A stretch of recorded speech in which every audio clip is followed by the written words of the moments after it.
Ako si Bobby Tindero ng Pares, 32 years old na at binata pa rin.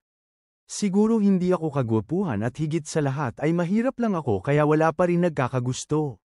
Pero di bale na basta lumalaban ng patas at nakakaraos sa araw-araw tuloy lang ang buhay. Ito naman pala ang best friend kong si Jack, tindero ng Kanto Fried Chicken. Matagal na kaming magkasama sa pagtitinda kaya magkapatid na rin ang turingan namin. Hala! Teka lang dumaan si Crush. Si Sheila maganda at sexy. Hi, Sheila. Lagi kong bati sa kanya pero hindi niya ko pinapansin. Hi naku Bob, tigilan mo na ang pantasya mo, hindi magugustuhan ni Sheila ang mga tulad natin. Syempre hahanap yan ng gwapo at mayaman. Ang sakit mo naman magsalita, pabiro ko sagot kay Jack. At sa wakas naubos na rin ang aming paninda at makakabili na rin ako ng lotto ticket. Nako, Bob, yung 20 pesos mo ay itinaya mo pa dyan. Ano ka ba Jack, 125 milyon pesos ang premyo dito. Malay mo bukas ang tindero na ito ay biglang milyonaryo. Kinabukasan, pagbukas ko ng Facebook ay trending ang mga numerong nanalo sa 125 milyon jackpot sa loto. Halos mawalan ako ng malay nang makita ko ang mga numerong ito. Isa-isa kong tiniitigan ang mga numero sa ticket ko at hindi ako makapaniwala. Milyonaryo na ako. Sa sobrang saya ko ay nagsisigaw ako at ayun na nga kaagad itong kumalat sa barangay namin. Ang lahat ay sumisigaw ng balato. Sa isang iglap dumami bigla ang aking mga kaibigan, hindi maubos-ubos ang mga pumupunta sa bahay. Halos araw-araw ang inuman at handaan. Sa tuwing lumalabas ako sa daan ay Bobby dito Bobby doon. Para akong sikat na artista. At sa palagay ko ay hindi na ko nababagay sa barangay na ito kaya bumili ako ng 35 milyon pesos na house and lot sa isang subdivision at syempre sinamahan ko na rin yan ng mga mamahaling sasakyan. Hindi lang isa kundi 4 na umabot lang naman ng 18 milyon pesos. Parang ako ang hari ng mundo kapag minamaneho ko ang mga luxury cars ko. Ang lahat ay tumitingin. Pangarap ko lang ang magka second hand na kotse noon, ngayon mag-agarang sasakyan pa ang meron ako. At sa umaga habang nagkakape ako sa maganda kong hardin ay tanaw ko ang aking malaking bahay at mga sasakyan. Halos hindi pa rin ako makapaniwala. Lalo na nang biglang nakatanggap ako na friend request sa Facebook. Totoo ba ito? Paulit-ulit kong sinasampal ang aking sarili. Si Sheila ba ito? Ang matagal ko ng crush. May friend request sa akin. Nag-message ako kagad at kinamusta ko siya. Kaagad-agad naman siyang nag-reply. Mula noon ay madalas na kaming mag-usap ni Sheila. Hanggang hindi nagtagal ay naging girlfriend ko na siya. Diyos ko, totoo ba ito? Parang 2 beses ako nanalo sa loto. Ang maganda at sexing si Sheila ay girlfriend ko na ngayon. Kay Sheila ko natutunan ang mag-travel, mag-abroad at magsuot ng mga mamahalin damit at sapatos. Masayang-masaya siya kapag pumupunta kami sa ibang bansa. Ang sarap palang maging mayaman. Lahat pwede puntahan, lahat pwedeng bilhin. Ibang-iba noon ng tindero pa ako ng Pares, pati pagkain tinitipid, pati maong at tsinelas na sira ay tinitiis. Katulad ni Sheila, nakahiligan ko na rin na mag-shopping ng mga mamahaling damit, relo at sapatos. May isang beses pa nga na umabot ng 5 milyon ang nagastos namin ni Sheila sa isang araw na shopping. Pero nakikita ko siyang masaya kaya hindi bale na. Pangarap ko si Sheila. Kahit ano basta para sa kanya. At dahil sa lifestyle namin ay marami kaming naging kaibigan na mayayaman tulad ko. Sa kanila ko natutunan ang magkasino. Sa unang linggo ng aking paglalaro ay panay ang panalo ko kaya tuwang-tuwa ako, pero sa mga sumunod na araw ay tuloy-tuloy na ang pagkatalo ko hanggang sa naubos ang 10 milyon ko sa kasino. Isang kaibigan ang nagmalasakit at sinabi niya na, Bob, tigilan mo na ang kasino. Mauubos ang pera mo. Magnegosyo ka o i-invest mo ang pera mo sa negosyo ko at kikita ka ng 10% kada buwan. Sa una ay ayoko muna masyadong magtiwala kaya sinubukan ko muna mag-invest sa kanya ng 10 milyon. Sobrang saya ko nang makatanggap ako ng 1 milyong interest katulad ng sinabi niya. Kaya hindi na ako nagdalawang isip at ginawa kong 30 milyon pesos para mas malaki ang aking kita. Sa dami at bilis ng mga pangyayari ay halos hindi ko na namalayan na 5 buwan pagkatapos kong manalo ay hindi pa rin ako pinuntahan ng best friend kong si Jack. Kaya ako na ang pumunta sa kanyang bahay. Bumalik ako sa aming barangay. Masayang-masaya ako nang makita ko si Jack at naghahanda ng paninda niyang kanto fried chicken. Kaya nilapitan ko siya kaagad. Kamusta ka na, Jack? Ang tagal na nating hindi nagkikita, sabay yakap ko sa kanya. Bakit ba pagkatapos kong manalo ay hindi ka na nagpakita? Hindi mo man lang ako pinuntahan sa bahay. Araw-araw kasing maraming tao sa bahay mo kaya hindi na muna ako pumunta. At nang napadaan naman ako ay sarado na ang bahay mo, Bob. Nakalipat ka na pala. Nakikita ko sa mga posts mo napakaganda ng bahay mo, ang gara ng mga sasakyan mo at girlfriend mo na rin pala si Sheila. Oo, malapit na rin kaming magpakasal at syempre ikaw ang best man. Masayang-masaya ako para sa iyo, Bob. Sabay yakap sa akin ng best friend ko. Sa pagkakataong yun ay iniabot ko sa kanya ang pera na nakalagay sa maliit na plastic.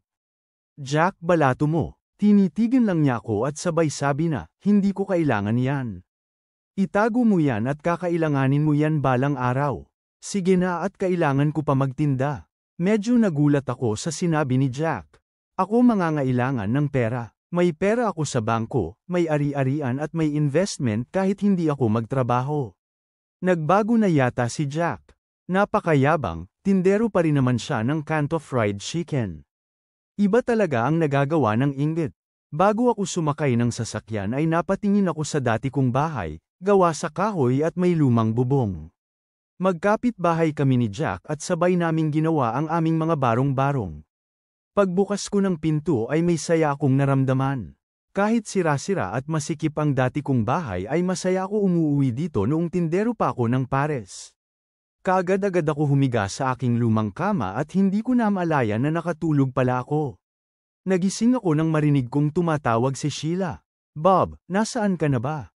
Malilate na tayo sa flight natin papuntang Paris. Galit na sabi sa akin ng girlfriend ko. Nagmamadali akong umuwi dahil kaarawan yun ni Sheila at yun ang hiningi niyang regalo sa akin.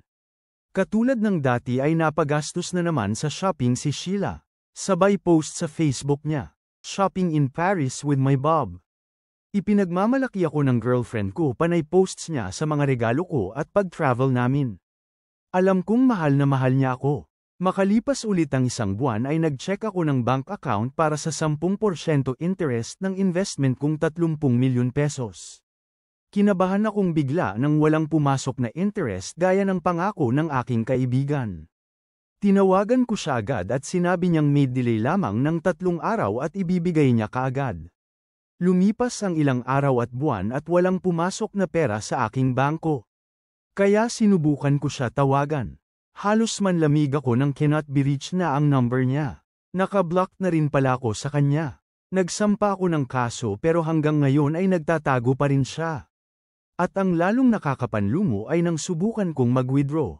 Wala na sa 1 milyon ang laman ng bank account ko dahil sa gastos dito at gastos doon, hindi ko na maalaya na paubos na pala ang cash ko. Kaya ang 850,000 kong pera sa bangko ay dinala ko sa kasino. Baka sakaling katulad ng dati ay magsunod-sunod ang aking panalo. Halos ilang oras lang ay naubos agad ang pera ko. Umuwi akong tulala at malungkot. Pagbukas ko ng pinto ay sinalubong ako ni Sheila. Bob, hindi ko na magamit ang credit card kanina. Hindi mo pa ba nabayaran? Nakalimutan ko lang, mahal. Bukas ay babayaran ko na, ang sabi ko kay Sheila. Kaya kinabukasan ay isinangla ko ang mga napakamahal kong mga relo para mabayaran ang credit card. Ayokong mapahiya sa fiancé ko. Naisip ko ulit na sumubok sa kasino kaya ibinente ko ang isa kong sasakyan. Nagkasunod-sunod ang talo ko kaya nasangla ko halos lahat ng sasakyan ko. Umuwi ako ng nakataksi at ang tanging natitira ay ang sasakyang gamit ni Sheila. Nagpatuloy ako sa pagsugal sa kasino at patuloy din si Sheila sa paggastos. Kaya pati ang bahay ko ay naibenta ko na. Wala na akong magagawa. Kaya ipinagtapat ko na kay Sheila na wala na kaming pera. Kailangan na namin bumalik sa dati kong bahay. Masakit na makita kong umiiyak si Sheila pero wala naman akong magawa. Ang sabi niya sa akin ay mauna na ako. Aayusin lang niya ang mga gamit niya at susunod na siya agad. Habang naglalakad ako sa daan pabalik sa aming barangay, naramdaman ko agad na pinag-uusapan ako ng aking mga kapitbahay. Wala nang tumatawag sa aking pangalan at wala man lang lumapit para damayan ako. Napakabigat ng aking pakiramdam habang papalapit ako sa maliit at luma kong barong-barong. Katulad ng naramdaman ko nung nanalo ako ng loto para akong nanaginip. Pagkatapos ng 10 buwan ay bumalik ako sa dati kong buhay. Ilang araw ang lumipas at walang Sheila na sumunod sa akin. Para akong mababaliw kaya pinilit kong bumangon at sinimulan kong linisin ang maliit kong bahay. Pagbukas ko ng luma kong cabinet ay may nakita akong maliit na plastic. Ito sana ang balato ko kay Jack na iwan ko pala doon. At habang hawak ko ito ay biglang may narinig ako na kumatok sa pinto. Tuwang-tuwa ako at inisip ko na baka sumunod na si Sheila. Pagbukas ko ng pinto, "Oh Bob, kamusta?" Sabay yakap sa akin ni Jack. Naluha at napayakap na lamang ako kay Jack. Ang taong hindi pumunta sa bahay ko noong nanalo ako ng loto ay siya ang unang dumalaw sa akin ngayong walang-wala na ako. Kaagad kong inabot sa kanya ang plastic at sinabi ko na, "Kunin mo na ito, 1,000,000 yan. Balato ko yan sa'yo." "Bob, naalala mo ang sinabi ko nung inabot mo sa akin ang pera na yan?" Tanong ni Jack. "Itago mo yan at kakailanganin mo yan balang araw." Hiyang-hiya ako sa best friend ko. Pinag-isipan ko pa siyang mayabang noon.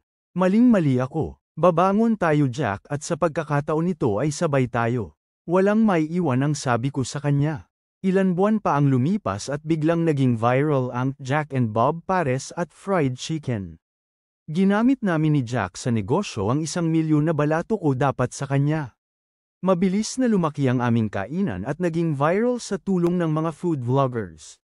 Patuloy kaming nagsisikap ni Jack para sa aming negosyo at unti-unti naman nagbubunga ang aming mga paghihirap.